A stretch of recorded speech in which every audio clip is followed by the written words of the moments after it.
अनगिनत हैं। इतनी नदियां हैं भारत में कि थोड़ी सी दूर चलो नदी मिल जाएगी, फिर दूसरी मिलेगी, फिर दूसरी मिलेगी। लेकिन दूसरी तरफ एक समस्या भी है। भारत में जो नदियां हैं वो उनमें से कुछ ही ऐसी हैं जिनमें पूरे साल जल मिलता है, बाकी नदियों में कुछ टाइम के लिए जल सूख जाता है।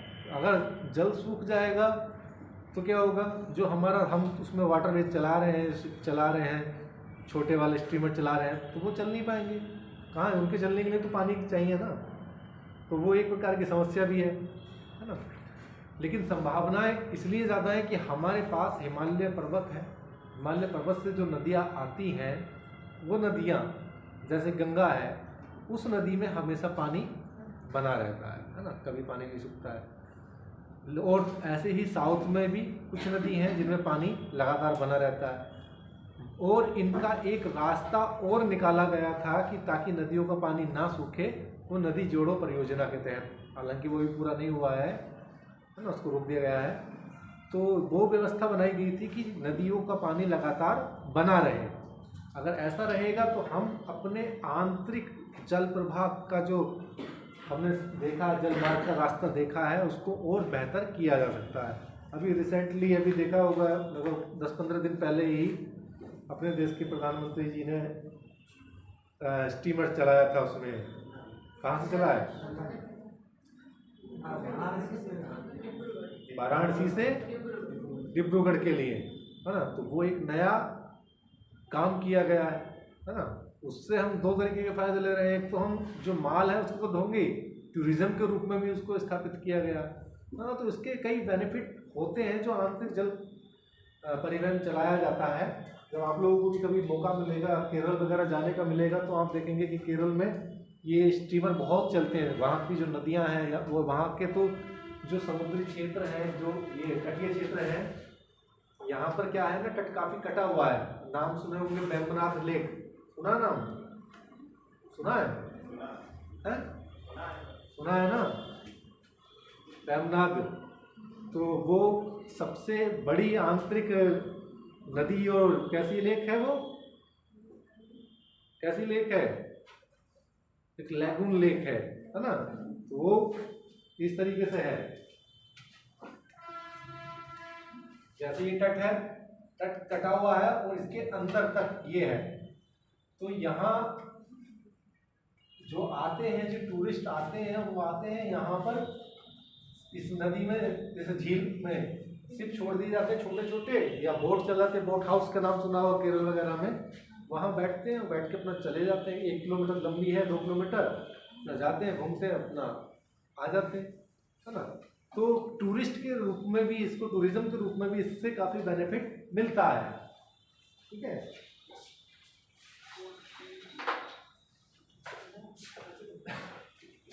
भारत में जो हम इस तरीके का इनलेट वाटर का यूज कर रहे हैं नदियों के, कुछ नदियाँ महत्वपूर्ण हैं, जैसे गंगा, ब्रह्मपुत्र, है ना, यमुना, नदी, गोदावरी, कृष्णा, कावेरी, पर हम वाटरवेज बनाकर इस्तेमाल कर रहे हैं। अभी भारत में जो है, हमने पहले 5 थे, अब 6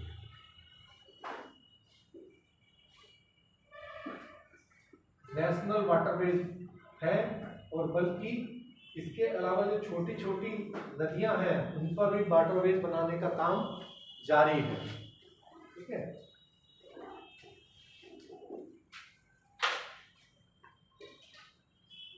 भारत में वाटरवेज बनाने का जो काम शुरू किया गया, वो inland waterway authority, inland waterway authority IWA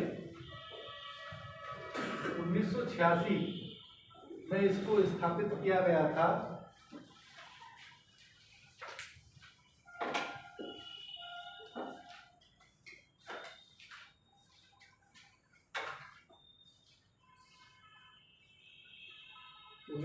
में इसको स्थापित किया गया।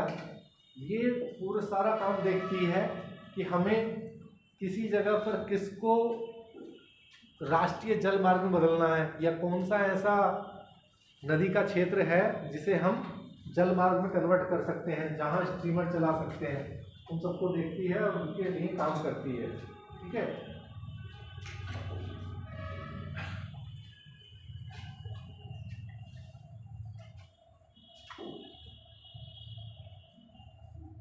इसके बारे में लिख लें। इसमें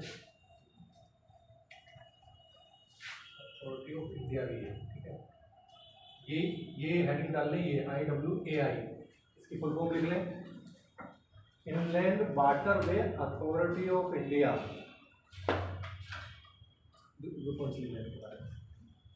inland waterway authority of India 1986 में स्थापित हुआ। ये जो काम करती है वो काम देख लीजिए, इसके द्वारा किए जाने वाले कार्य क्या क्या काम करती है। इंफ्रास्ट्रक्चर उपलब्ध कराती है, ट्रेनिंग का कार्य करती है, ये इंफ्रास्ट्रक्चर देती है। इंफ्रास्ट्रक्चर समझते हैं ना, आधारभूत संरचना।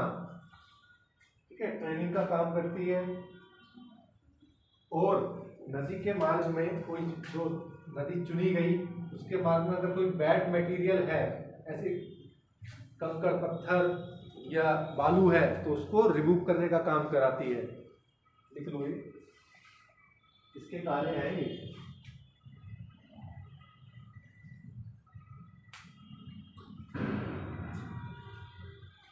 नए वाटरवेज का स्ट्रक्चर तैयार करने का कार्य करती है।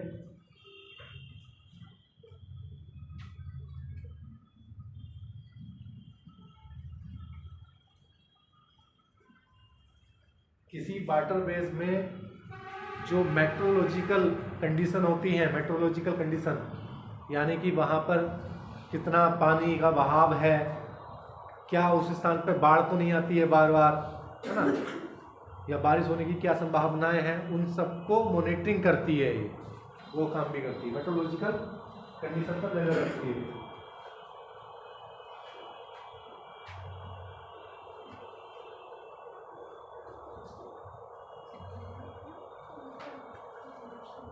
परिवहन के अन्य साधनों से समन्वय बनाने का काम करती है।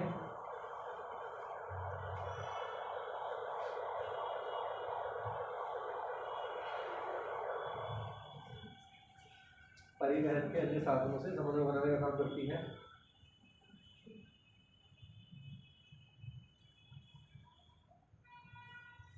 ठीक है, तो ये जो वाटर अथॉरिटी है इसका ये काम है, ये काम करती है। साथ में कुछ सर्वे भी करती है ये, कि पर्टिकुलर एरिया में जाके सर्वे करती है कि वहाँ पर हमें इसके अगर हम वाटरवेज बना देते हैं तो उसका क्या बेनिफिट मिलेगा, है ना, तो उसके लिए काम करती है।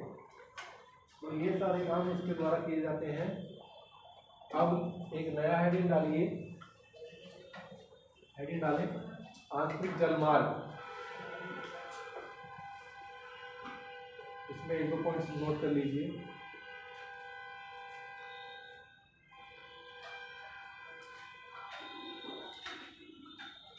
आंतरिक जलमार्गों में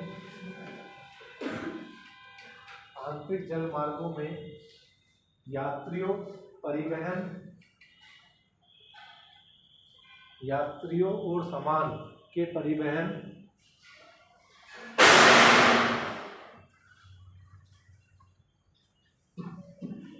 हेतु नदियों, नहरों, अंतःजल संकरी खाड़ियों आदि का प्रयोग किया जाता है। संकरी जल आदि का प्रयोग किया जाता है। दूसरा पॉइंट लिखें, भारत में गंगा, ब्रह्मपुत्र,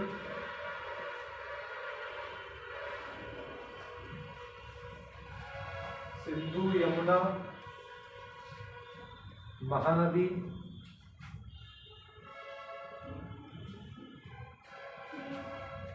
गंगा, ब्रह्मपुत्र, सिंधु, यमुना, महानदी, गोदावरी, कृष्णा, कावेरी, नर्मदा, तापी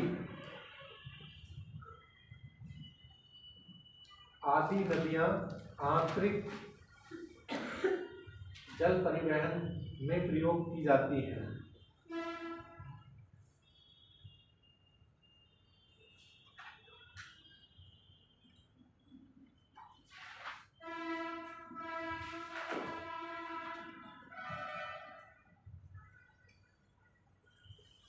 अगला पॉइंट लिख लें। देश के परिवहन में इनकी कुल भागीदारी 1% से भी कम है। देश के कुल परिवहन में इनकी भागीदारी 1% से भी कम है।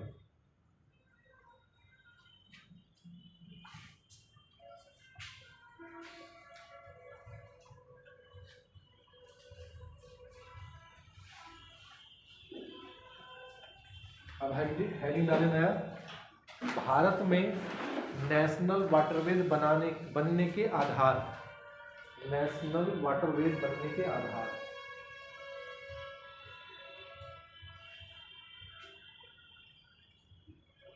तो ऐसे कौन कौन से कारण है कि किसी भी नदी को वाटरवेज बना दिया जाता है, उसके क्या क्या आधार हैं?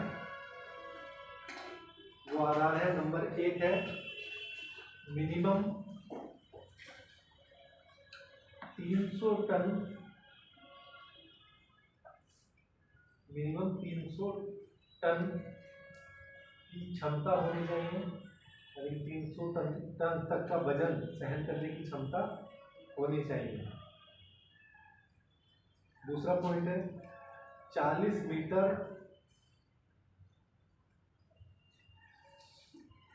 चौड़ा चैनल होना चाहिए।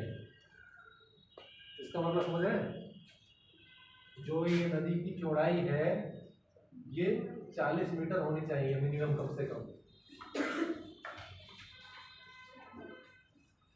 और गहराई 1.4 मीटर, 1.4 मीटर होनी चाहिए।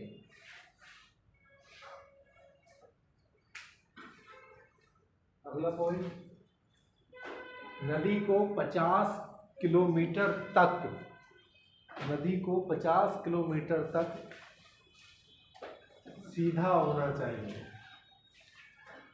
टेढ़ी-मेढ़ी नहीं हो।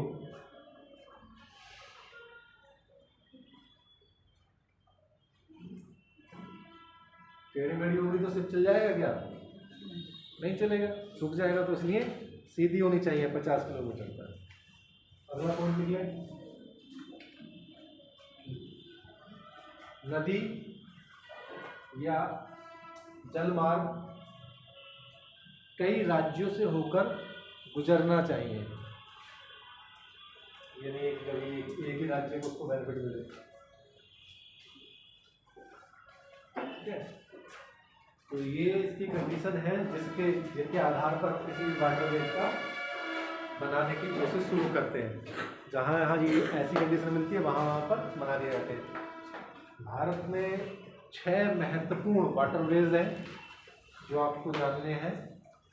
ठीक है, पहला आप जब देखते हैं कि इलाहाबाद से हल्दिया तक है, इलाहाबाद से हल्दिया तक है, देखा होगा, नाम सुना ही होगा उसका, है ना। तो गंगा नदी में। इसके बाद दूसरा आपका आता है सदिया से धुबरी, सदिया से उधर और उधर असम धुबरी तक जाता है। ठीक है, फिर अगला कोल्लम से कोट्टापुरम, कोल्लम से कोट्टापुरम। अगला आता है काकीनाडा से पांडिचेरी, काकीनाडा से पांडिचेरी। ठीक है, फिर ईस्ट कोस्ट कैनाल ब्रह्मणी नदी पे, तो महानदी नदी पे। और नेशनल हाईवे नंबर 6 आता है बराक नदी पर, ये नया बना है अभी 2013 में। ठीक है, तो इसको भी नोट कर लीजिए, ये पूछे भी जाते हैं। इसलिए भारत के प्रमुख राष्ट्रीय जलमार्ग, भारत के प्रमुख राष्ट्रीय जलमार्ग।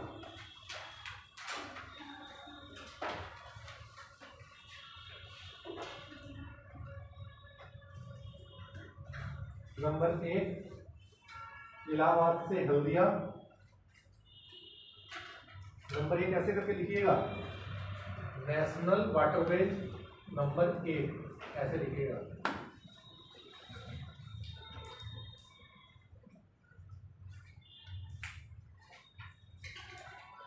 इलाहाबाद से हल्दिया 1620 किलोमीटर है।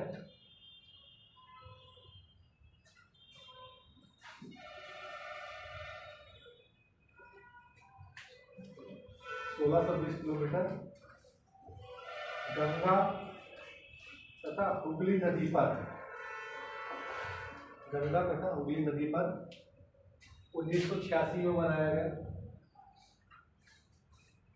गंगा तथा हुगली नदी पर 1986 में बनाया गया। इस पर स्थित प्रमुख टर्मिनल, हल्दिया।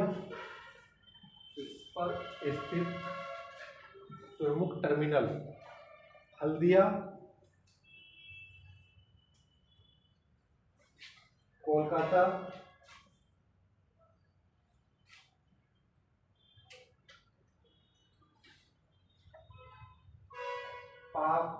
पाकुर फरक्का तथा पटना है।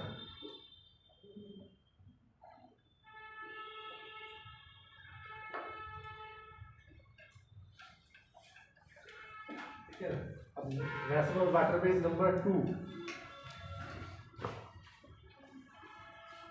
नेशनल वाटरवेज नंबर 2 सदिया से धुबरी,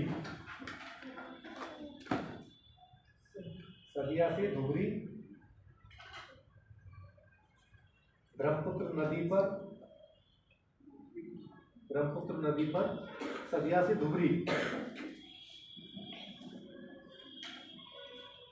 891 किलोमीटर लंबा, 891 किलोमीटर लंबा और 1988 में ये बना।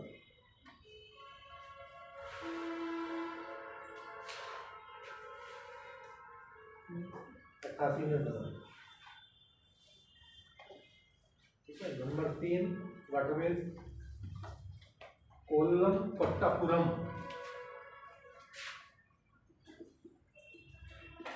कोल्लम कोट्टापुरम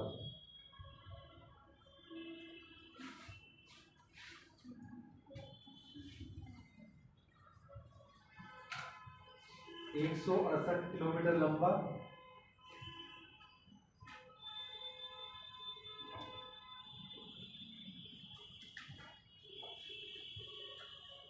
ये चंपाकारा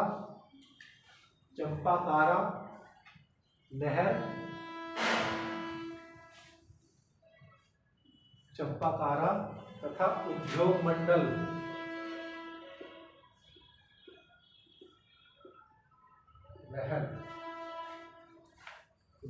नहर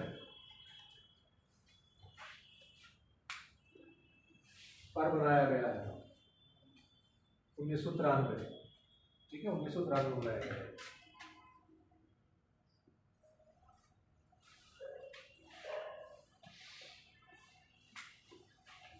number 4 water highways number 4 Kakinada से पांडिचेरी,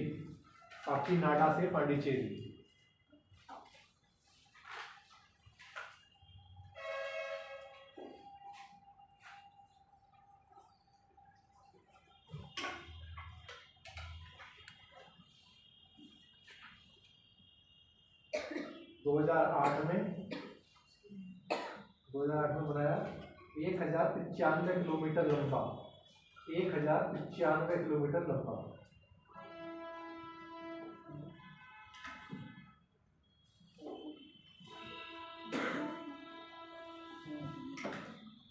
नंबर 5 है, वो नदी नहीं है, नहर पे है, कैनाल है। काकीनाडा पांडिचेरी कैनाल में बनाया गया है। Number 5 east coast canal,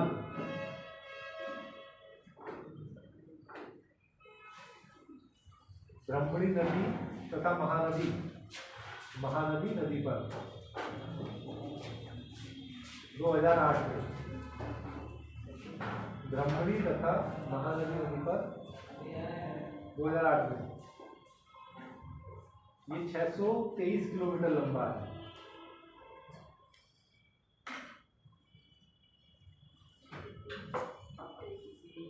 623 kilometre लंबा है। अगला है नेशनल वाटरवे नंबर 6,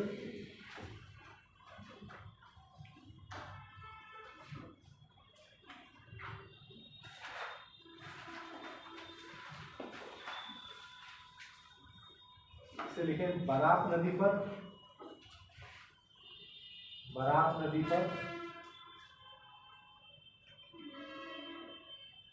लाखीपुर व भंगा के बीच, लाखीपुर तथा भंगा के बीच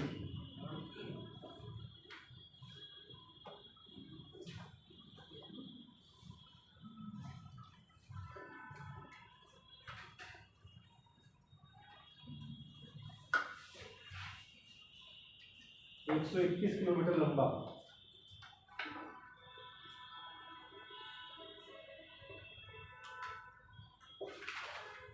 दो 2013 में ये बनाया गया था। बराक नदी कहाँ है? मणिपुर ये मणिपुर नागालैंड थोड़ा सा हिस्सा असम का, इन क्षेत्रों में पड़ती है।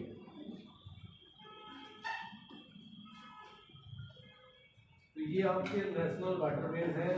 नेशनल वाटरवेज को लेकर बहुत सवाल आता है ना। इससे पूछा जाता है कि लंबाई पूछ लेंगे, ईयर पूछ लेंगे, या 1 2 3 पूछ लेंगे कि कौन सा एक जो है वो कौन सा है, यहाँ से यहाँ तक है, कहाँ से कहाँ तक है, ये सब पूछा जाता है। एक्चुअल में सवाल में आते हैं, तो इनको याद कर लेने में ही आपकी भलाई है ना। सवाल आते रहते हैं।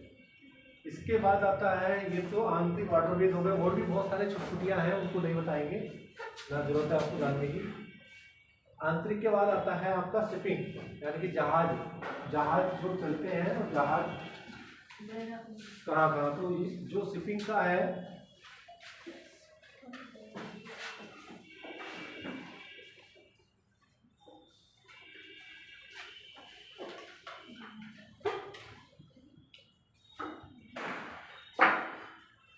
आप सभी जैसे जानते होंगे, भारत का ये पूरा क्षेत्र क्या है?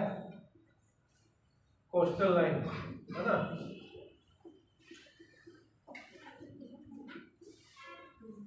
पूरा तटीय क्षेत्र है।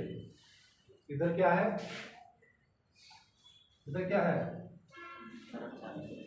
इधर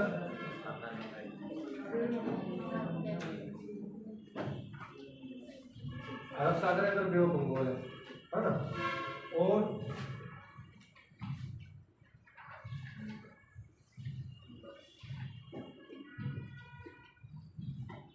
मुंबई। तो जब अंग्रेज आए थे, सबसे पहले भारत में कहाँ आए थे?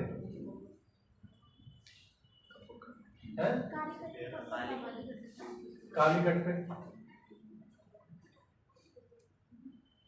तो कालीकट के तट पे आए थे, ठीक है। उन्होंने एंट्री करने के बाद वो धीरे धीरे फैलते गए, और उन्होंने पहले पहुंचे यहाँ कोलकाता में, अपना काम शुरू किया। लेकिन ये जो मुंबई था, ये बेसिकली क्या है? ये एक पोर्ट भी है ना। मुंबई एक पोर्ट है। तो मुंबई से उनका लेन देन बहुत ज्यादा होने लगा। तो कारण क्या था?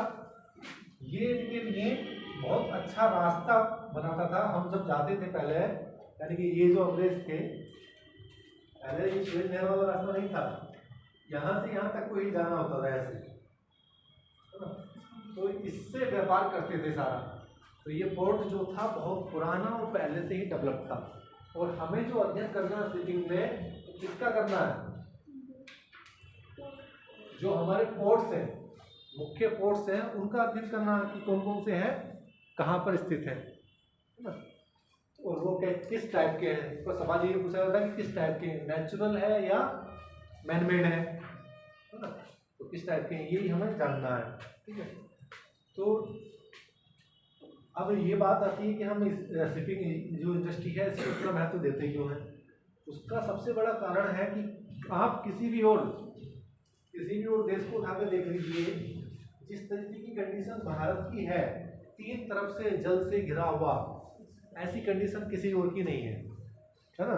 जब आप कभी ज्योग्राफी पढ़े होंगे या एमए में वगैरह में जो भी हों वो पढ़ेंगे तो इसके सिद्धांत बताए जाते हैं।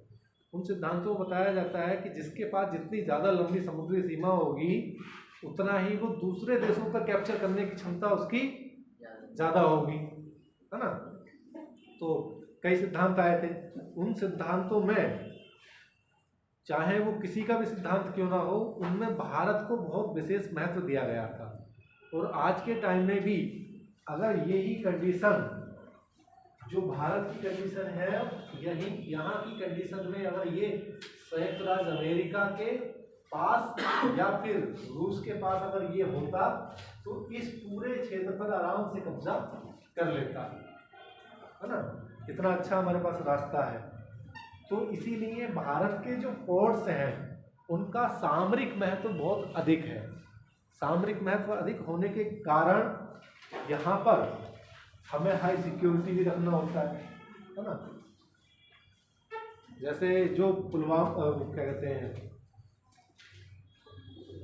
ताज होटल पे जो अटैक हुआ था, तो उसमें आप लोगों ने जानकारी अगर हो तो उस समय की कंडीशन क्या थी कि हमारे कोस्टल लाइन से ही घुस के भारत में आ गए थे, है ना। तो पोर्ट्स का बहुत बड़ा रोल है, सामरिक रूप से तो बहुत ही बड़ा रोल है। इन पे हमें हर समय अपनी नज़र लगा कर रखनी होती है ताकि कोई बाहर का देश का ना आके घुस जाए। और दूसरा, व्यापार करने के लिए, इंटरनेशनल व्यापार करने के लिए भी ये बहुत ज़्यादा महत्वपूर्ण है। चाहे वो भारत से, अगर हम तो यहाँ तो कोई हमारे पास पोर्ट नहीं है, लेकिन यहाँ से सामान हम भेजेंगे, अगर हम एयरवेज को छोड़ दें तो हम सामान कैसे भेजेंगे किसी दूसरे देश में। और ज़्यादातर जो दूसरे देशों में सामान जाता है वो किस पे जाता है, शिप के माध्यम से जाता है। तो यहाँ से हम पोर्ट ही लाएंगे, इधर लाएंगे या इधर लाएंगे, कांडला लाएंगे या यहाँ लाएंगे, है ना। इधर जाना है तो विशाखापट्टनम ले जाएंगे, तब जापान को जाएगा, है ना। तो ये जो क्षेत्र है अंदर वालों को भी फैसिलिटी प्रोवाइड कराते हैं, और साथ में यहाँ से जो दूसरे इंटरनेशनल देश हैं उनको भी फैसिलिटी प्रोवाइड कराते हैं, है ना। तो इतना बड़ा रोल इनका है पोर्ट्स का।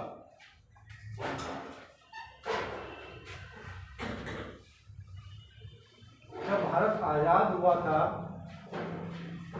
तो भारत के पास 1947 में मात्र 59 जहाज थे, ठीक है। 1947 में 59 जहाज थी। और भारत की कोस्ट लाइन टोटल कितनी है, ज्योग्राफी वाले बताएं कितनी है। भारत की तटीय सीमा कितनी है, कोई किलोमीटर थोड़ी ना रहेगा यार, 6100 है।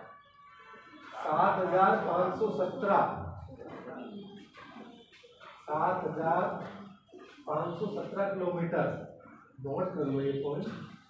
भारत की कुल कोस्ट लाइन 7,517 किलोमीटर है।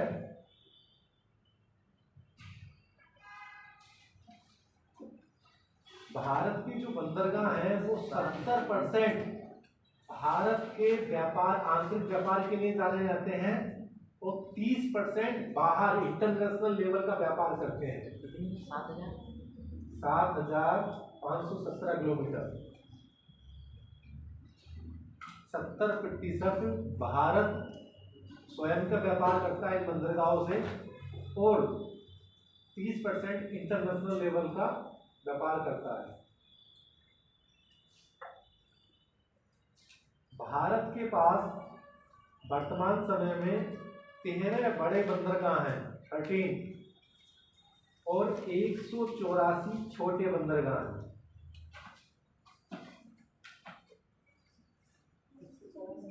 184 छोटे बंदरगाह हैं।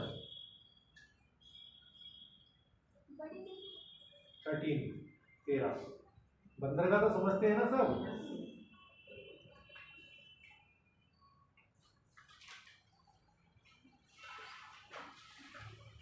भारत के जो 13 बड़े बंदरगाह हैं वो भारत सरकार के अधीन आते हैं, ये नोट कर लो। लेकिन वर्तमान समय में कुछ बंदरगाहों को प्राइवेट कर दिया गया है, प्राइवेट हाथों में सौंप दिया गया है ना। और प्राइवेट जो सौंपा है, सौंपने का काम भी कौन करेगा? केंद्र सरकार ही करेगी। इसमें कोई और राज्य सरकार से कोई मतलब नहीं होता, चाहे वो किसी भी राज्य के अंतर्गत क्यों ना हो। भारत के जो 13 बड़े बंदरगाह हैं उनके नाम नोट कीजिए। नाम और उनकी छोटी छोटपुटिया जो विशेषता है वो। नंबर 1 कांडला। कहाँ है? तो गया है ना, गए थे कांडला? कांडला नहीं गए? गुजरात में है। कैसा पोर्ट है ये? प्राकृतिक है, नेचुरल। दो तरीके के होते हैं, प्राकृतिक और मैनमेड। प्राकृतिक वो होते हैं जो जिस अवस्था में थे, यानी कि जैसे जो पोर्ट एक थी कोस्ट लाइन पे बनाया हमने पोर्ट, तो जिस अवस्था में थे उसमें हल्का फुल्का मॉडिफिकेशन अपने हिसाब से कर लिया और उसको चालू कर लिया। दूसरा होता है मैनमेड, कृत्रिम। कृत्रिम ये होता है कि वहाँ बंदरगाह जैसी कोई स्थिति नहीं होती है, वहाँ हमने बंदरगाह जैसी स्थिति पैदा कर ली है ना। ये अंतर होता है इसमें। पोर्ट के किसी भी जगह पर पोर्ट बनने के लिए, जैसे कि मान लीजिए कि ये आपका सी लेवल है, ये आपका सी लेवल है, तो पोर्ट पर आने के लिए जो आपका ये क्या कहते हैं उसको, मगन टैक होता है। मगन टैक अगर ऊंचा ही है तो वहां पर पोर्ट जैसी स्थिति नहीं बन पाएगी। तो इस जगह पर जहां पर भी पोर्ट बनता है वो मगन तट क्या होना चाहिए? नीचा होना चाहिए, ताकि जो शिप आ रहे हैं वो आराम से इस तट तक आ जाए, है ना। तो कुछ तो नेचुरल थे, नेचुरली जहां पर गहरा था वहां बन गया, और जहां नेचुरली गहरा नहीं थे उसको हमने क्या किया, यहाँ से इसको काट काट के निकाल दिया, वो बना लिए। ऐसे 2 पोर्ट हैं जो हमने बनाए हैं। ठीक है, पहले कांडला के बारे में लिखें। कांडला का विकास जो हुआ भारत ने बाद में आज़ादी के बाद किया। आज़ादी के बाद इसलिए किया क्योंकि हमें कांडले की इस समय जरूरत नहीं थी। क्यों जरूरत नहीं थी? क्योंकि हमारे पास पहले क्या था, ये था कराची। भारत के लिए कराची ही महत्वपूर्ण था पहले। अब कराची चला गया पाकिस्तान में, जब वो पाकिस्तान में चला गया तो हमें उसके बदले में कांडला का निर्माण करना पड़ा, और 1955 में इसको बनाया गया। ये सवाल पूछे जाते हैं, कांडला बंदरगाह का निर्माण किस बंदरगाह की कमी को पूरा करने के लिए किया गया? ये सवाल आते हैं ऐसे। इसके कराची 1955 में बना, प्राकृतिक पोताश्रय है। ठीक है, दूसरा लिखे मुंबई बंदरगाह।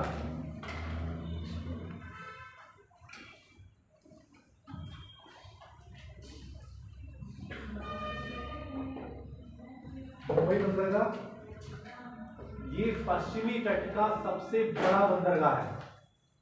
मुंबई पश्चिमी तट का सबसे बड़ा बंदरगाह है।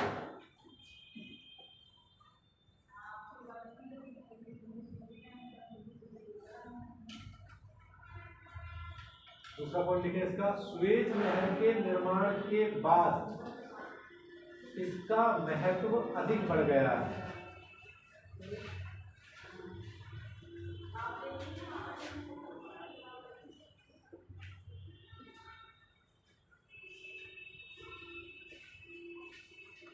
सुएज नहर के निर्माण के बाद इसका महत्व बढ़ गया है, और ये सालसट द्वीप पर स्थित एक प्राकृतिक बंदरगाह है। सालसट द्वीप पर स्थित एक प्राकृतिक बंदरगाह है।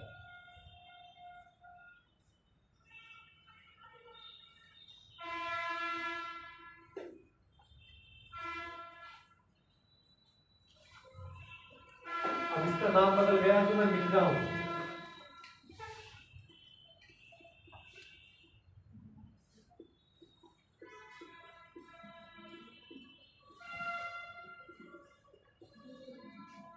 न्याबा सेवा, न्याबा सेवा, ब्रैकेट में लिख लें इसको, जवाहरलाल नेहरू पोर्ट,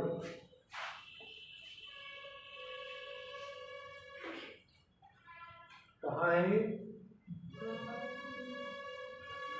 महाराष्ट्र।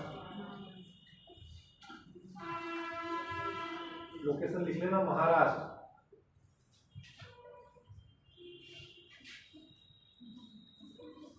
ठीक है, यह मुंबई के सहायक बंदरगाह के रूप में कार्य करता है। यह मुंबई के सहायक बंदरगाह के रूप में कार्य करता है।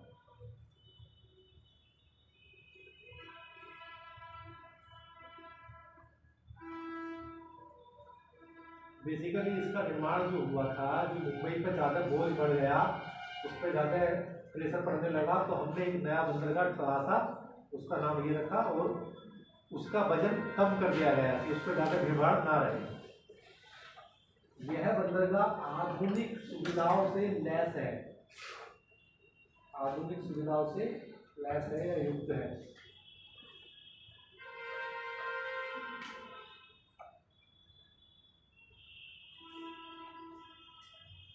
दो 2020 में इस बंदरगाह को बेस्ट ग्लोबल पोर्ट का अवार्ड मिला है। 2020 में इस बंदरगाह को बेस्ट ग्लोबल पोर्ट का अवार्ड दिया गया है।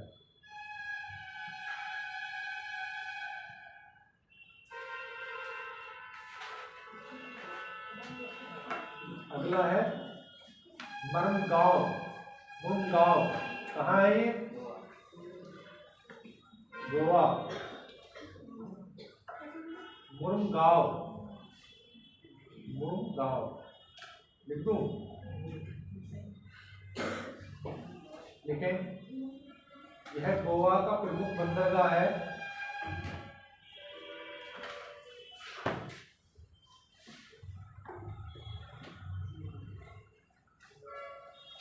गोवा का प्रमुख बंदरगाह है जो जुवारी नदी के मुहाने पर स्थित है।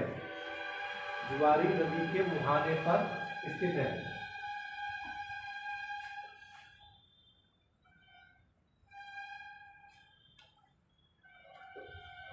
यह प्राकृतिक है। यहां 50 स्टीमर एक साथ बाहर खड़े रह सकते हैं। इसके बाहर 50 आराम से स्टीमर खड़े रह सकते हैं, इतना स्पेस है।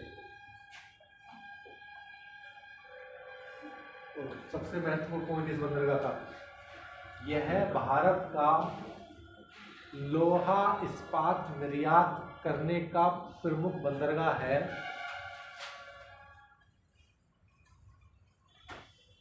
ये बंदरगाह जब देखोगे ना आप लोग जाके, तो पूरा ऐसा लगेगा जैसे लोहा ही पड़ा है क्या इस पे, लाल लाल पूरा, क्योंकि वहां पर आयरन भी मिलता है और आयरन को ही ये क्या करता है, एक्सपोर्ट करने का काम कर रहा है, तो पूरा बंदरगाह लाल लाल नजर आता है।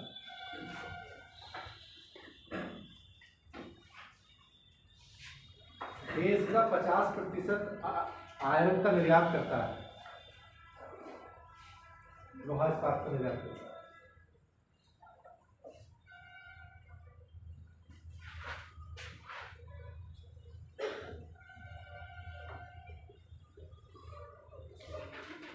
अगला है नवी मंगलोर, नवी मंगलोर कर्नाटक, केवल इसका नाम लिख लें, प्राकृतिक है। नवी मंगलोर कर्नाटक। कोच्चि नंबर 6, कोच्चि केरला, प्राकृतिक। नंबर 6 कोच्चि केरल, प्राकृतिक।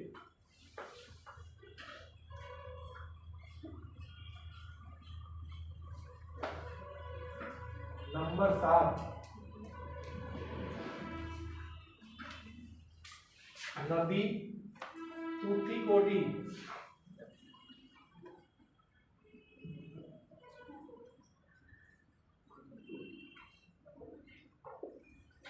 तूतीकोटी,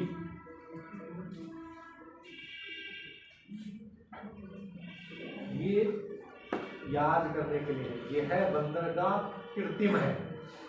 ठीक है, बहुत सवाल पूछता है कि निम्नलिखित में से कौन से बंदरगाह कृत्रिम है, कौन सा प्राकृतिक के आधार पे। यह है बंदरगाह जो है कृत्रिम है। बस एक लाइन में लिखते। नंबर 8 चेन्नई,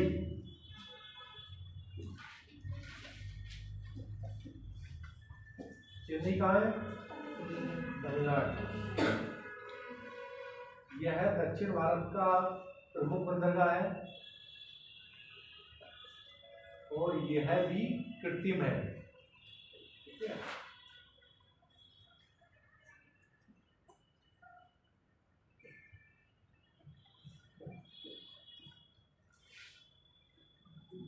अगला है विशाखापट्टनम, नंबर 9।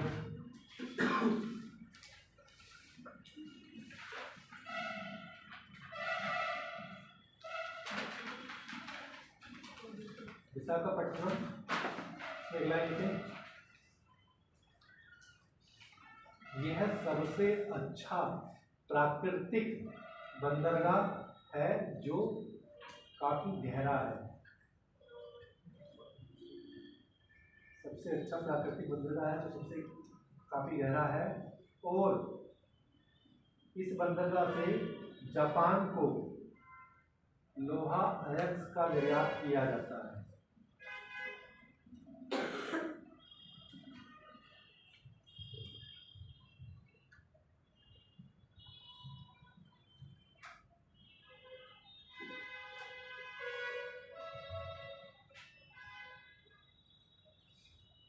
नंबर 10 पारादीप,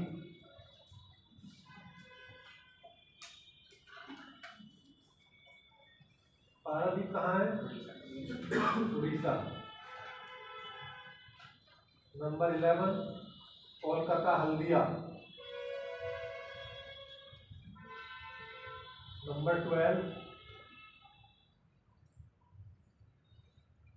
एन्नोर, एन्नोर कहाँ है? तमिलनाडु। नंबर 12 एन्नोर, तमिलनाडु। एक लाइन लिखते हैं एन्नोर के आगे। यह चेन्नई का सहायक बंदरगाह है।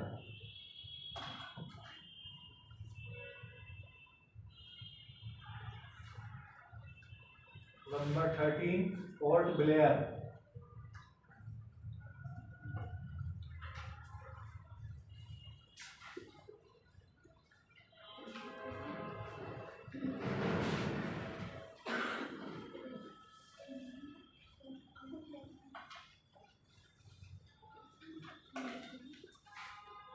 ठीक है, तो इसमें इतना ही आपको देखना था।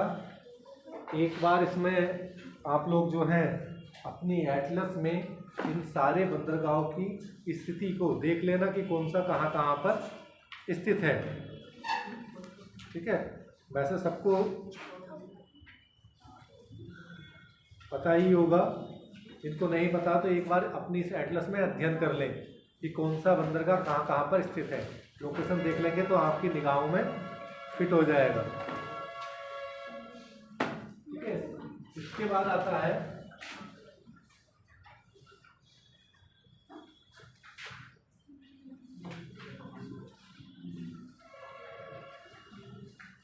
Rail transport.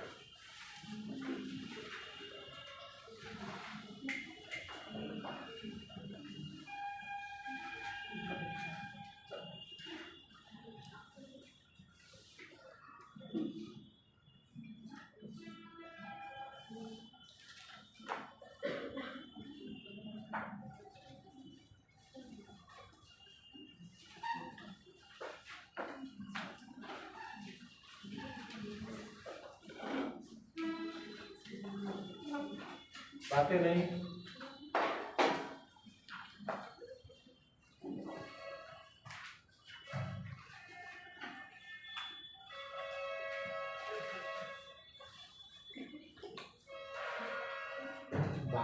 सबसे पहली जो रेल सेवा चली वो 1853 में। 1853 में मुंबई से ठाणे 34 किलोमीटर की एक ये दूरी थी।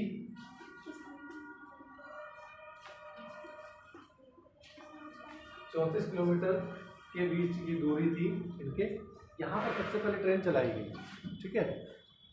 इसके बाद अंग्रेजों ने पूरे देश में ट्रेन चलाने का फैसला कर लिया और उन्होंने क्या काम किया, खासकर डलहौजी इसके लिए जिम्मेदार है, जो इस पे काम कर रहा था। उसके दिमाग में आइडिया है कि पूरे भारत को मुख्य मुख्य नगरों को अगर हम ट्रेन के माध्यम से जोड़ दें तो उनके जो संसाधन है उन पे हम उनका इस्तेमाल अच्छे से कर सकते हैं, है ना। यानी कि अपने देश को यानी कि ब्रिटेन को आराम से उसको भेजा जा सकता है। तो इसी उद्देश्य की पूर्ति करने के लिए उन्होंने ट्रेन चलाई। ट्रेन चलाने का जो कारण था उनका इंडस्ट्री वाला था कि मतलब जो भी उद्योग लेना अर्निंग करना है वो काम था। लेकिन जब देश आज़ाद हो गया तो इस ट्रेन का हमने उसके साथ साथ सवारी ट्रेन में भी कन्वर्ट किया, है ना। हम सवारी के रूप में भी चलाने लगे।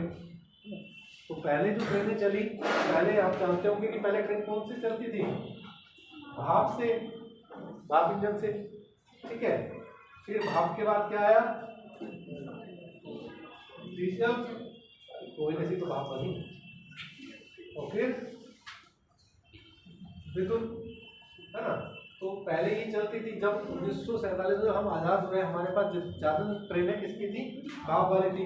हमने उनको कन्वर्ट किया फिर आगे चल के डीजल में, और अब डीजल से हम कन्वर्ट कर रहे हैं किसमें, इलेक्ट्रिक में। तो ये काम लगातार चल रहा है ना, वर्तमान समय में भी चल रहा है। वर्तमान समय में भारत के पास जो टोटल रेल पटरी है, जो लाइन है, एक 68,103 किलोमीटर है। और जब भारत आजाद हुआ था उस समय कितनी थी, देखो उस समय जो थी पूरी 63,000 के आसपास थी, जिसमें से 10,000 जो थी वो पाकिस्तान में चली गई, तो 53 हमारे पास थी। टोटल कितनी थी, 53 हमारे पास थी। अब उसमें से इतना हम विस्तार पिछले 75 सालों में कर पाए। अब जो है भारत में सबसे बेहतरीन साधन माना जाता है गरीबों के लिए, है ना। यातायात का सबसे अच्छा साधन माना जाता है। तो इसीलिए तो आप देखते होंगे ना कि ट्रेन के डिब्बों में इतनी संख्या में भरे रहते हैं, है ना। चाहे उनको समस्या हो रही हो लेकिन फिर भी उसी से जाएंगे। कारण क्या है, एक तो जल्दी पहुंचाता है, दूसरा सस्ता पड़ता है, तीसरा दुर्घटना होने की संभावना भी बहुत कम होती है। तो इसलिए इसका यूज सवारी के रूप में भी बहुत ज़्यादा किया जा रहा है ना। जब अंग्रेजों ने पहली ट्रेन चला दी थी तब चलाई 1853 में, तो इसके बाद इसका विस्तार किया गया 1954 में कोलकाता से रानीगंज के बीच में चलाई। अब ये बहुत लिखवा दूंगा, सुन लो पहले, ठीक है।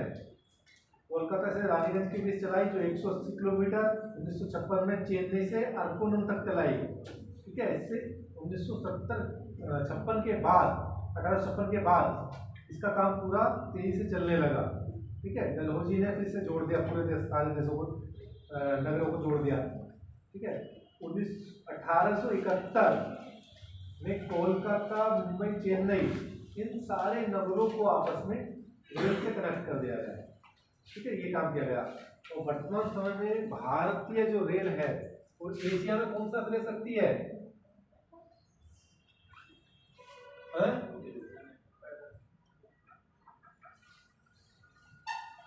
सेकंड प्लेस पर है। पहले तो कौन है, ये चाइना ऐसा है, किसी भी चीज के प्रोडक्शन में ले लो, है ना, किसी चीज के सब्जियों के उत्पादन में ले लो, फलों के उत्पादन में ले लो, गेहूं के उत्पादन में ले लो, कोयले के उत्पादन में, किसी भी चीज में ले लो, अगर जब कुछ याद ना आए क्या मानना है ये, और अगर ये ना दिखे तो फिर ये वो अपना फिर अपना है, अगर ये नहीं दिखता है ना। तो प्रोडक्शन के मामले में ज़्यादा कंफ्यूजन मत होना। तो एशिया में इसका भारत का सेकंड प्लेस है पूरे रेल स्ट्रक्चर में, रेल की पटरियों के मामले में। पहले थोड़ा सा और सुन लो, उसके बाद में फिर लिखवा दूंगा। अब ये जो ट्रेनें चलती हैं आप लोगों ने देखा होगा, ट्रेन की ये पटरी होती है। पटरी कितने प्रकार की हैं?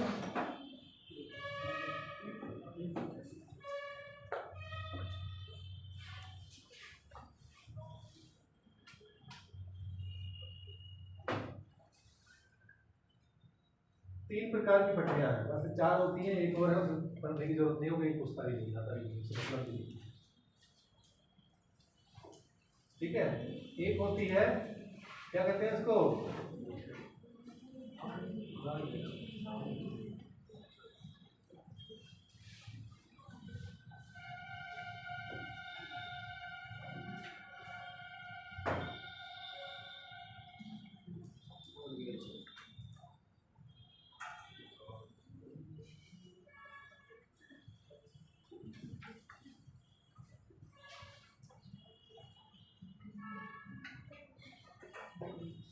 ब्रॉड गेज,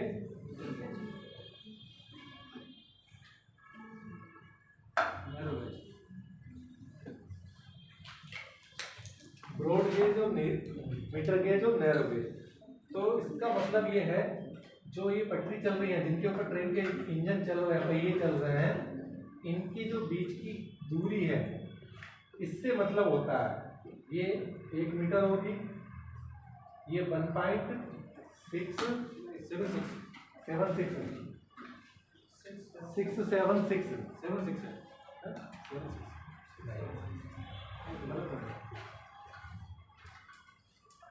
676 मीटर है। और नैनो गेज जो होती है वो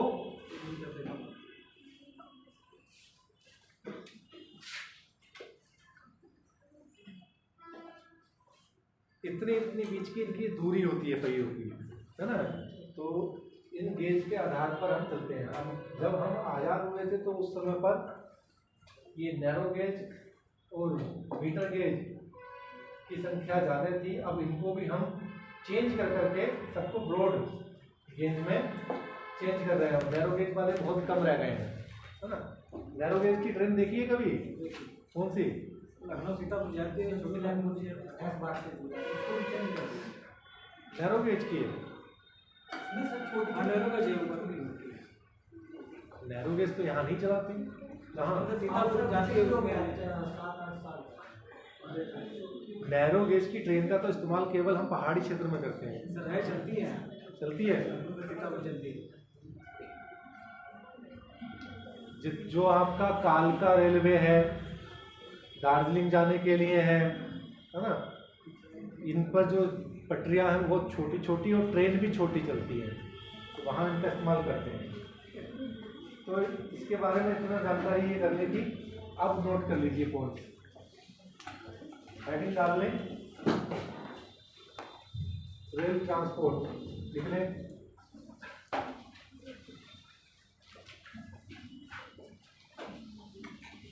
भारत में सीधा पॉइंट्स में लिखें, भारत में रेल माल तथा यात्रियों के परिवहन का प्रमुख साधन है।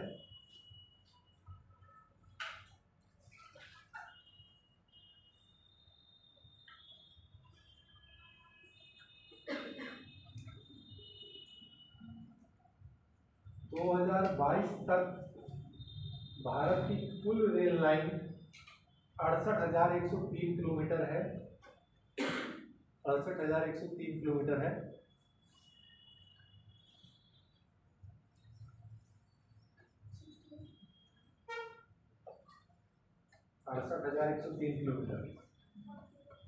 एशिया में सेकंड प्लेस पर है, लिख लिया वो।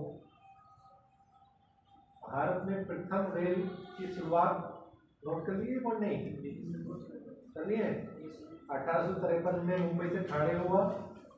इसके बाद 1854 में कोलकाता से रानीगंज,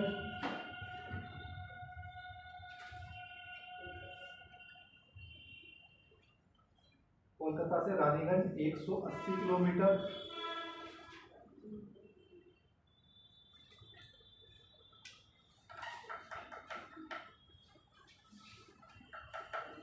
चेन्नई, इसके बाद चेन्नई से अरकोनम 70 किलोमीटर।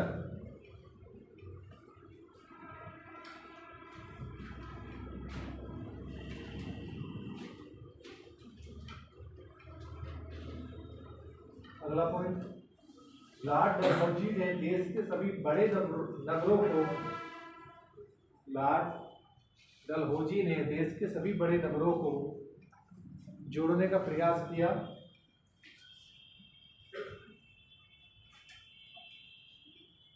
अठारह में कोलकाता मुंबई चेन्नई को रेल परिवहन से जोड़ दिया गया। 1871 में कोलकाता,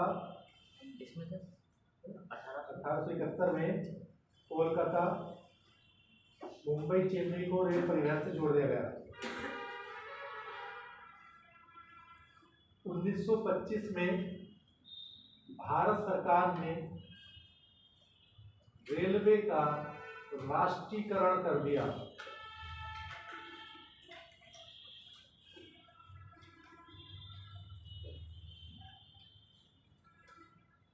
कब? 1925 में। 1950 में 50 तक 1950 तक रेलों का पूरा प्रबंध भारत सरकार के अधीन हो पाया। यानी कि 1950 तक हम पूरी तरीके से रेल हमारे कब्जे में आई थी। रेलों का पूरा प्रबंध भारत सरकार के अधीन आया। अगला पॉइंट, भारत में 74% भाग ब्रॉड गेज का है। 74% भाग ब्रॉड गेज का है। ब्रॉड गेज पटरी का है, जबकि 21% मीटर गेज का तथा 5% नैरो गेज का है।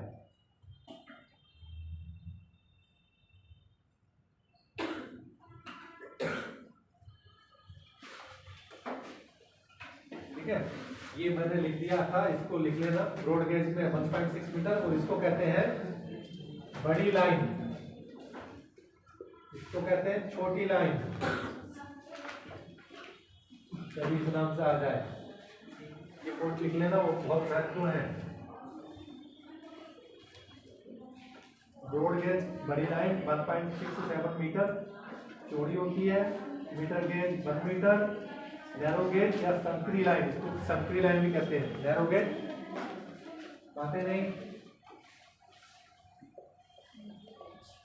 संकरी लाइन, ये हमेशा याद रखना, ये बहुत पूछे जाते हैं। ये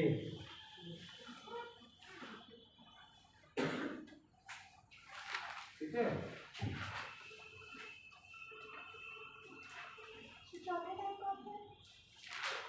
चौथा जानने की जरूरत नहीं है, क्योंकि फिर है नहीं, वो भारत में चौथा नहीं। जापान भी है मैग्नेटिक होती है, मैग्नेटिक वाला उड़ के चलती है, भारत में नहीं है, कि नहीं जानते। अब देखो, इसके बाद आता है जो महत्वपूर्ण सवाल इसके ऊपर बनते हैं।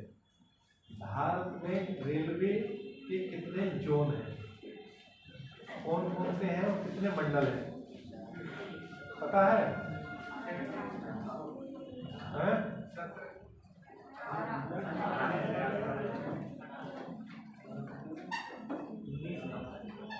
अब 19 हो गए, ठीक है। पहले 16 थे, फिर 17 हुए, अब 19 हो गए हैं। तो ये जो मंडल हैं ये आपको पता होना चाहिए और नाम पता होना चाहिए। और इन मंडल में एक खास विशेषता है, दो ऐसे हैं जिनका हेडक्वार्टर सेम है, ठीक है। तो ये छाटा छाटी आप खुद कर लेना कि क्या करते हैं, मैं केवल इनके नाम आपको नोट करा रहा हूँ, ठीक है। 17 है, तेजी से लिखना, बहुत टाइम लगेगा इसे लिखने में। इस तरीके से कर लेना, देखो एक टेबल बना लो, इधर लिखो रेलवे जोन, इधर लिखो जोन, इधर लिखो हेडक्वार्टर बीच में हेडक्वार्टर, और इधर लिखो मंडल या डिवीजन, ठीक है। नंबर 1 डालना जोन में, फिर नंबर 1 इसके बारे में लिखना, हेडक्वार्टर क्या है और इसके अंतर्गत कौन कौन से मंडल आते हैं। जब हम तैयारी करते थे यूपीएससी की, तो ये 17 के 17 हमें याद कौन सा मंडल है, क्या उसका हेडक्वार्टर है, और उसके अंतर्गत कौन सा क्षेत्र आता, ये सब याद थे। तो अब आप लोग जो है याद करके दिखाइए, कल मैं सुनूंगा। नहीं, आप लोग भी तैयारी कर रहे हो, देखा तो तैयारी करने का कितना दम है, इनको 17 को याद करके सुना सकते हो या नहीं। चलो सुनूंगा। Number 1 central railway, headquarter Mumbai,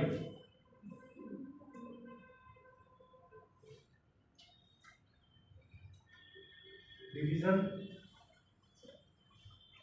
number 1 headquarter हो गया सेंट्रल रेलवे, हेडक्वार्टर मुंबई। अब उसके डिवीजन लिखिए, कितने डिवीजन है। जैसे हरदोई कौन से डिवीजन में आता है बताओ। लखनऊ वाले हाथ खड़े करो। अरे जो बता रहे थे लखनऊ में आता, बताओ। अभी बता रहे थे ना लखनऊ, कौन कौन बता रहे थे। तो इसीलिए इनको जानना जरूरी है। हरदोई मुरादाबाद मंडल में आता है, ठीक है। रेलवे का अलग है और वैसा मंडल प्रशासनिक वाला अलग है, ये रेलवे का मंडल है। डिवीजन में लिखेंगे मुंबई, ब्रैकेट में लिखेंगे CST, सर्च करेंगे तो CST मिलेगा, CST। भुसावल, भुसावल मुंबई के बाद नंबर 2 भुसावल। अरे ये नंबर 2 नहीं, नंबर 2 इधर, इसका मंडल, एक मंडल, एक हेडक्वार्टर के पास, एक डिवीजन के पास कई सारे डिवीजन हैं। जो एक जोन है उस जोन में कई मंडल हैं, उन मंडलों के नाम में क्रम से बताता जाऊंगा, बस लिखते रहिए। भुसावल, नागपुर, सोलापुर, पुणे। मुंबई, भुसावल, नागपुर, सोलापुर, पुणे। अब नंबर 2 लिखे eastern railway, eastern railway Kolkata, headquarter हो गया उसका। अब डिवीजन लिखे Asansol, Asansol, Howrah, Malda, Sealdah. Asansol, Howrah, Malda, Sealdah. Number 3 east central railway, कहाँ है इसका हेडक्वार्टर। रेलवे का पेपर नहीं लेते हो तुम लोग। ईस्ट सेंट्रल रेलवे कहाँ है, Hajipur.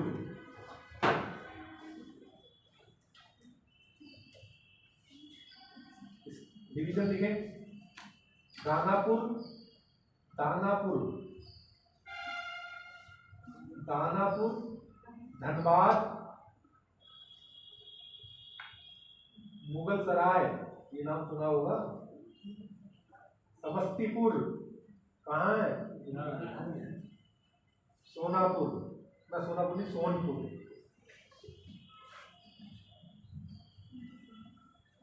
Number 4, east coast railway. East coast railway headquarter Bhubaneswar.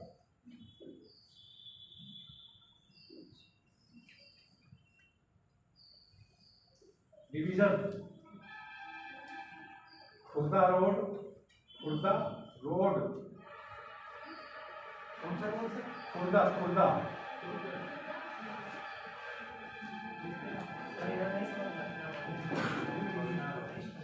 हैं? क्या बोल रहे हैं? खुर्दा रोड, खुर्दा।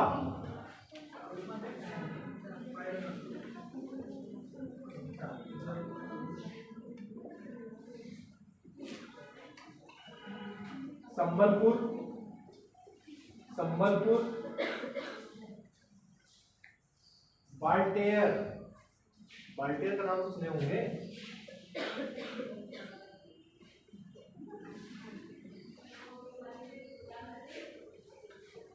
नंबर 5 लिखे, नॉर्दर्न रेलवे। इसका तो बता ही सकते हो हेडक्वार्टर। नॉर्दर्न का भी नहीं पता आप लोगों को? नई दिल्ली। नॉर्दर्न रेलवे नई दिल्ली हेडक्वार्टर इसका। और इसके जो डिवीजन है, अंबाला,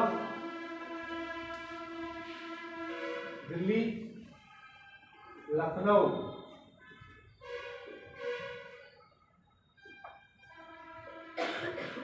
मुरादाबाद, फिरोजपुर,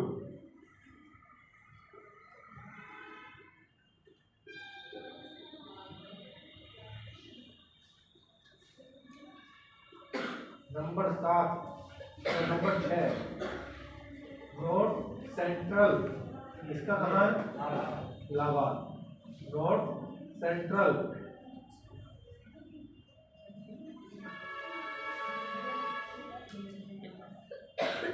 इसका है इलाहाबाद। इसके डिवीजन लिखे, इलाहाबाद, आगरा, झांसी। इलाहाबाद, आगरा, झांसी।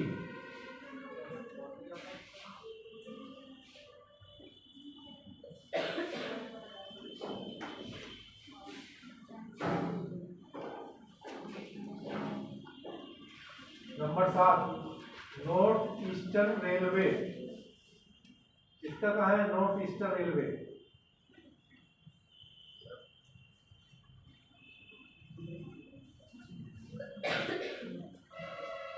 नहीं पता है ना, कल तक पता लग जाना चाहिए। गोरखपुर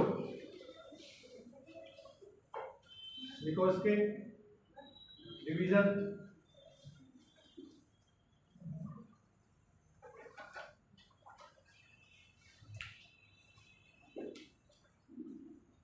लखनऊ,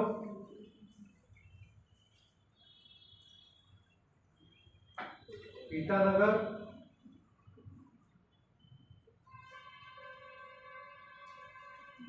ईटानगर नहीं, इसे काट दो। इज्जतनगर, वाराणसी,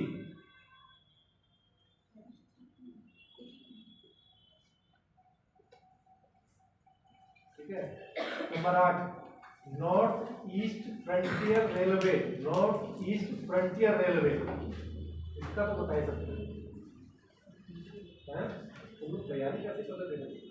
बिना रेलवे की तैयारी कर रहे थे। Frontier railway,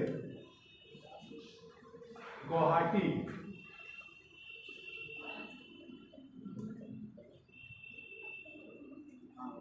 Guwahati. इसके डिवीजन लिखे, कटिहार, कटिहार,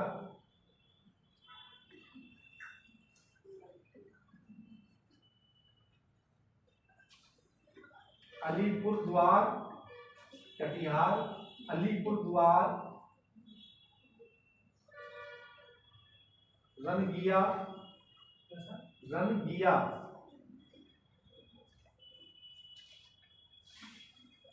लुमडिंग, लुमडिंग, तिनसुकिया, तिनसुकिया ये डिवीजन। फ्रंटियर का मतलब समझते हैं क्या होता है? फ्रंटियर का मतलब समझते हैं?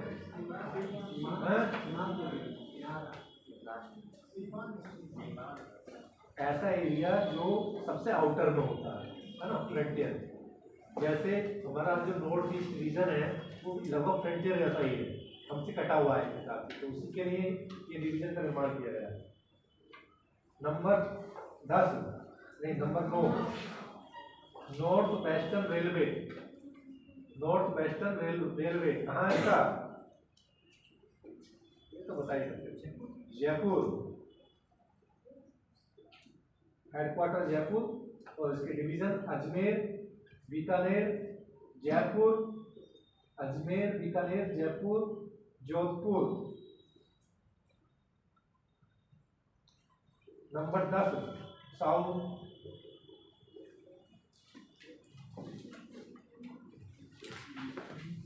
साउथर्न रेलवे,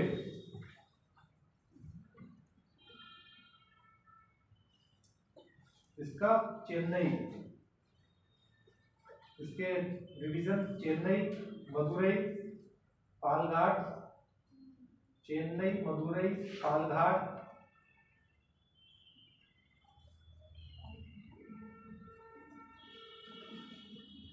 त्रिचेई, त्रिचेई,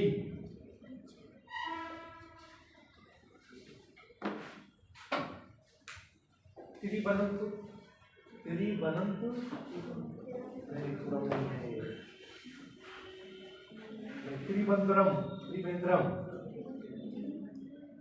त्रिवेंद्रम और सलेम।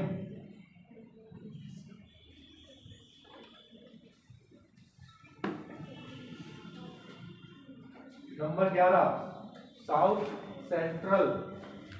सेंट्रल रेलवे,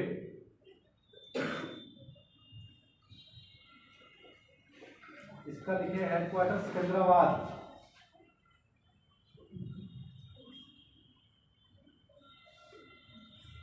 लिखे Guntur Hyderabad, Nanded,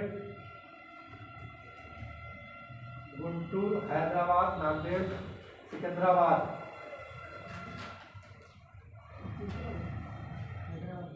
Hyderabad Secunderabad Nanded. Number 12 south eastern railway,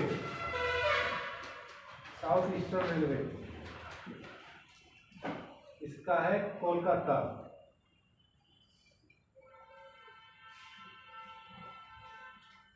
इसके डिवीजन लिखें अदरा, अदरा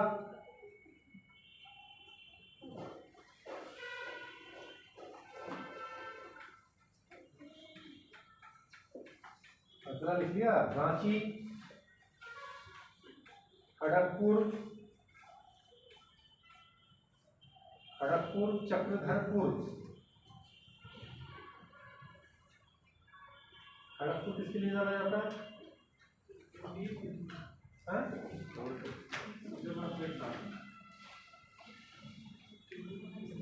खड़गपुर में ITI वो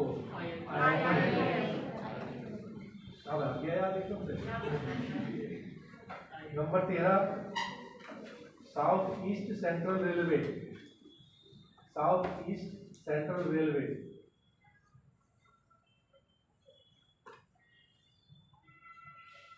इसका है बिलासपुर,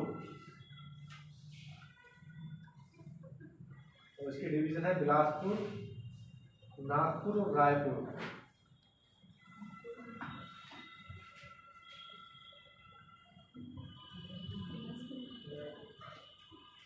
थोड़ा तेजी से लिखो जल्दी।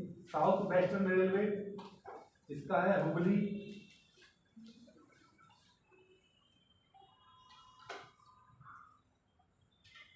इसके डिवीजन है बेंगलोर, हुबली, मैसूर।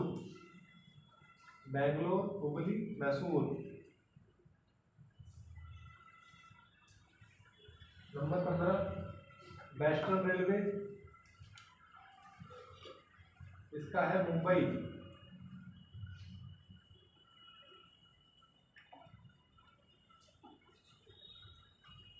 क्यों पीछे जो बैठे हैं बच्चे आज ही आए हो तुम पहली बार? आज पहली बार आए? आपकी क्लास आई हैं? आपकी क्लास आई आपकी क्लास आई। अरे वो पहले भी आता था। आप लोग पैसा है ना, बाकी तो जानता हूँ मैं। चलो लिखो जल्दी लिखो। वेस्टर्न रेलवे मुंबई, लिख लिया मुंबई। इसके डिवीजन लिखो Mumbai central, Mumbai central, Vadodara, Ratlam, Ahmedabad, Rajkot, Bhavnagar.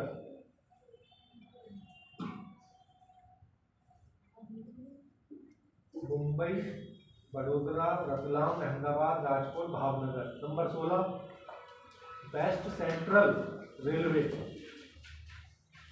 Waste central railway, Bhopal को Jabalpur, Jabalpur.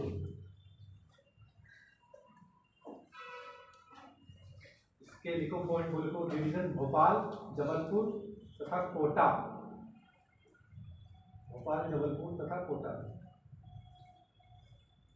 Number 17 metro railway Kolkata, इसमें डिवीजन नहीं है।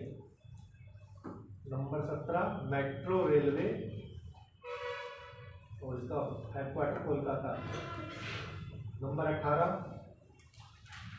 South coast railway, south coast railway का है। नंबर 18 साउथ कोस्ट रेलवे, इसका है विशाखापट्टनम हेडक्वार्टर, और इसमें जो है वो है गुंटूर और विजयवाड़ा। नंबर 19 कोंकण रेलवे, ये दो नए बना दिए, साउथ कोस्ट वाला और कोंकण रेलवे। कोंकण रेलवे देखा है? कभी गए हो? कभी जाना नौकरी लगने के बाद। कोंकण रेलवे अच्छा रेलवे है, उस पर इतनी टनल है, थोड़ी देर चलोगे फिर पहाड़ के नीचे टनल, फिर चले फिर टनल, फिर चले फिर टनल, टनल टनल आती रहती है। बड़ा मजा आता होगा चलने में। एक तरफ समुद्र है और एक तरफ पहाड़। इसका है नवी मुंबई,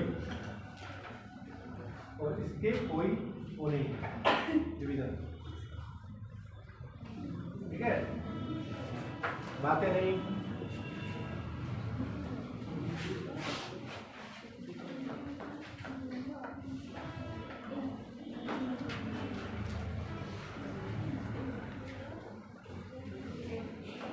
ट्रांसपोर्ट में आपका लास्ट आता है एयर ट्रांसपोर्ट, वायु परिवहन। इसकी कुछ खास विशेषताएं हैं। सबसे तेज है, एकदम पहुंचा देगा ऊपर जब इसका मन हो। सबसे महंगा है ना? सबसे तेज है, सबसे महंगा है, और सबसे सुरक्षित है। सुरक्षित है। बहुत कम कैजुअलिटी होती है एयर वाले में। सबसे सुरक्षित में से एक है ये। बाई चांस कोई प्लेन गिर जाता है, नहीं तो कभी नहीं करते, लेकिन जब बैठोगे ना तब कर लगेगा। अरे अभी नेपाल में गिरा है तो उसने थोड़ी ना हर दिन थोड़ी मिलते रहते हैं। एक दिन में कितने एक्सीडेंट होते हैं रोड पे? एक साल में 4 लाख लोग मरते हैं एक्सीडेंट से भारत में केवल। पूरी दुनिया में लगाओ कितने होंगे? प्लेन से कितने मर रहे? बहुत कम, बहुत ही कम, है ना? ये इसकी खास विशेषता है। और सबसे अधिक उपयोगी भी है। उपयोगी इस सेंस में है तुरंत पहुंच जाओ वहां, है ना? अभी हम नागपुर गए थे, यहाँ से गए थे तो हमको लगा था 23 घंटा ट्रेन से। उधर से हम आ गए फ्लाइट में तो हमको लगा 1 घंटा दिल्ली आने में, मात्र 1 घंटा, 1.5 घंटे का उसका टाइम था, वो 1 घंटे में ले आया फ्लाइट। तो जो ड्यूरेशन था 15-16 घंटे का वो 1 घंटे में हो गया, तो समय की बचत है ना। तो ठीक है, ये अब इसमें कुछ ज़्यादा नहीं है तो क्योंकि भारत में कुछ ज़्यादा इसके ऊपर अभी काम नहीं है ना। एयरपोर्ट जो है, अरे इसके बाद वो भी है क्या, जलयान।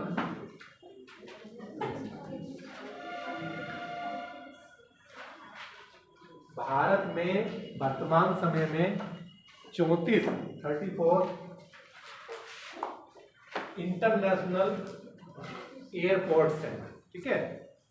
34 एयरपोर्ट्स हैं, जिसमें से 24 जो है इंटरनेशनल एयरपोर्ट्स हैं और 10 जो है वो आपके क्या कहते हैं कस्टम वाले पोर्ट हैं, यानी कि जिन पे केवल इंडस्ट्रियल काम चलता है, लेकिन उसका लेवल इंटरनेशनल है। और टोटल भारत में 137 एयरपोर्ट है, टोटल संख्या 137 में से 34 तो ये हो गए और 103 डोमेस्टिक है। डोमेस्टिक का मतलब समझते हैं, घरेलू, यानी कि जो दिल्ली से मुंबई पहुंचाएगा, मुंबई से चेन्नई पहुंचाएगा, लेकिन भारत से बाहर कदम नहीं रख सकता है, वो आदमी। तो 2-4 कॉन्सेप्ट लिख लो, खत्म हो जाएगा। भारत में सबसे पहले वायु परिवहन, लिख लो तेजी से। भारत में सबसे पहले वायु परिवहन 1919 में इलाहाबाद से नैनी, 1919 में इलाहाबाद से नैनी के बीच में डाक ले जाने के लिए चलाया गया था।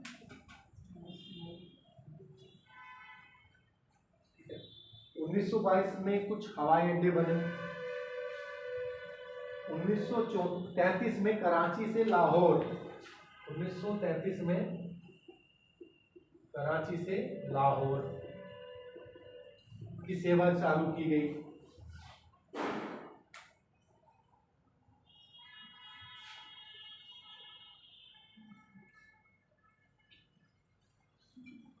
स्वतंत्रता के समय भारत में 4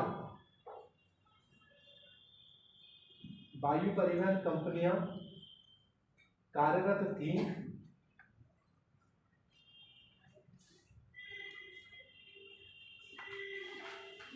जिनका 1953 में भारत सरकार ने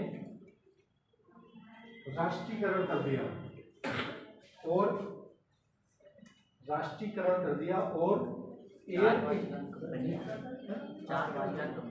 कंपनियां थी, जिनका 1953 में राष्ट्रीयकरण कर दिया और एयर इंडिया तथा इंडियन एयरलाइंस का गठन किया। एयर इंडिया तथा इंडियन एयरलाइंस का गठन किया।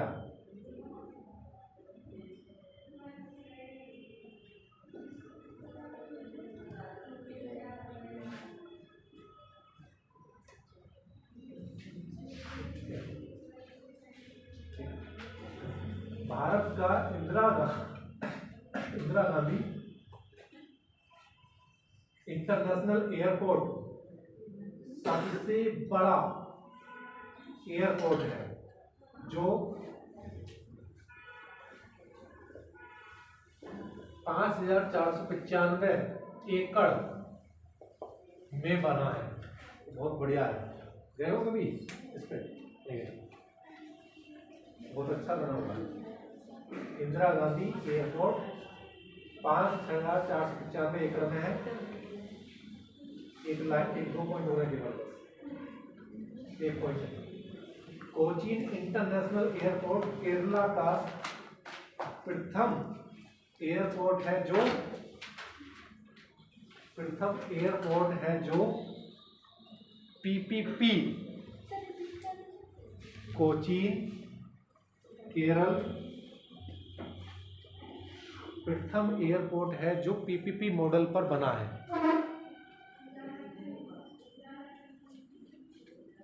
ठीक है। अब कल अगर मेरी क्लास होती है तो कुछ पॉइंट्स और भी हैं जो मैं कल कराऊंगा। इसके बाद शायद इंडस्ट्री आपका छूटा हुआ है ना, वो इंडस्ट्री भी आगे देखेंगे क्या। ठीक है, आज के लिए